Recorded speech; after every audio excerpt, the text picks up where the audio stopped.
ഇന്നലെ ഒരു ഉച്ച ഒരു 2:30 മണിക്ക് ഞാൻ കണ്ണൂരിലെ ചെറിയ ഓണത്തിന് ഭാഗമായ ഒന്നുകൂടെ തുണിയൊക്കെ വാങ്ങിയിട്ട് ഒരു സാധാരണ ലോക്കൽ ബസ്സിൽ കയറി നാട്ടിലേക്ക് പോകുമായിരുന്നു. അപ്പൊ ഈ 2 മണി സമയത്ത് ഈ പിറകിലെ ഉള്ള ഈ നീളമുള്ള സീറ്റിലാണ് എനിക്കൊരു സീറ്റിൽ ഇരിപ്പിടം കിട്ടിയത്. അപ്പൊ ഞാൻ ആ സമയത്ത് ഫോൺ നോക്കിയപ്പോഴാണ് നമ്മുടെ ഈ പട്ടിണി പാച്ചലിന്റെ ഒരു പോസ്റ്റർ ഈ നമ്മുടെ പത്രപ്രവർത്തകരുടെ ഗ്രൂപ്പിൽ വന്ന് ഞാനത് എടുത്തു നോക്കുകയും ഞാനത് ഷെയർ ചെയ്യുകയും ചെയ്തു. അപ്പൊ എന്റെ അടുത്ത് എന്റെ ഒരു സുഹൃത്തും കൂടി ഉണ്ടായിരുന്നു, ഒരു റിട്ടയർഡ് അധ്യാപകനാണ്. അദ്ദേഹം ഞങ്ങൾ രണ്ടുപേരും ചേർന്നാണ് പോയിരുന്നത്. അപ്പൊ ഞാൻ ഇറങ്ങാനായിട്ട് അടുത്ത സ്റ്റോപ്പ് എത്താറായപ്പോൾ എന്നോട് ഈ മാഷ് ചോദിച്ചു, നാളെ കാണുമെന്ന് ചോദിച്ചു. ഞാൻ പറഞ്ഞു നാളെ കാണില്ല, ഞാൻ കോഴിക്കോട് ഇങ്ങനെ ഒരു ആവശ്യമുണ്ട് പോകണം. എന്താണ് കാര്യം എന്ന് ചോദിച്ചു. അപ്പൊ മാധ്യമത്തിലെ സുഹൃത്തുക്കൾക്ക് 8 മാസമായിട്ട് ശമ്പളമില്ല, അതിനെതിരായിട്ടുള്ള പട്ടിണി സമരമാണ് നാളെ, അതുകൊണ്ട് പോവുകയാണെന്ന് പറഞ്ഞു. ഇത് പറഞ്ഞുകൊണ്ട് ഞാൻ അവിടുന്ന് ഇറങ്ങിപ്പോയി. പക്ഷേ ഈ മാഷ് എന്നെ വൈകിട്ട് വിളിച്ചൊരു സംഭവം പറഞ്ഞു.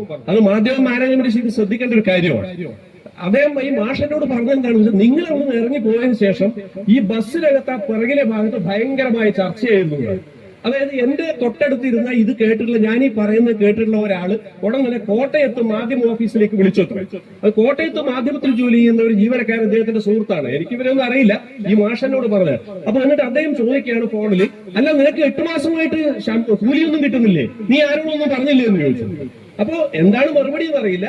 അദ്ദേഹം ഈ ഫോൺ വെച്ച ശേഷം അവിടുന്ന് എല്ലാവരോടുമായിട്ട് പറയുകയാണ്, എന്തൊരു കഷ്ടമാണ് പരസ്യവും വരുമാനവും ഇത്രയധികം ഉള്ള ഈ മാധ്യമങ്ങളൊക്കെ ചെയ്യുന്ന തോന്നിവാസം എന്താണ്, 8 മാസമായിട്ട് ശമ്പളം കിട്ടാതെയും കൂലി കിട്ടാതെ ആളുകൾ തൊഴിൽ ചെയ്യണമെന്നൊക്കെ പറഞ്ഞപ്പോൾ ഈ ഇരിക്കുന്ന ഒരു യാത്രക്കാരൻ വലിയ രീതിയിൽ ആളുകളോടെല്ലാം പ്രസംഗിക്കുകയാണ്.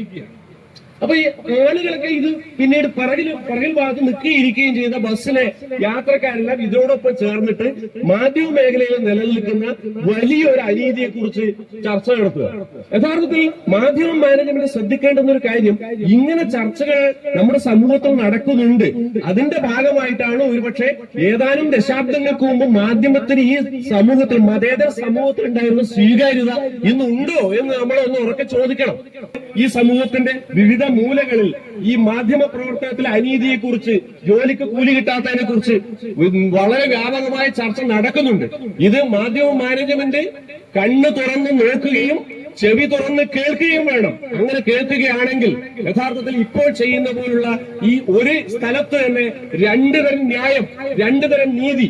ഒരു പക്ഷത്തിന് കൂലി കൊടുക്കുന്നു, അതേ ജോലിയിൽ നിന്ന് മറുപക്ഷം തൊട്ടടുത്തിരിക്കുന്ന ആൾക്ക് കൂലി കൊടുക്കുന്നില്ല എന്നുള്ള ഈ വലിയ അനീതിക്ക് അറുതിയുണ്ടാക്കാൻ അവർ തന്നെ തീർച്ചയായും തയ്യാറാവും.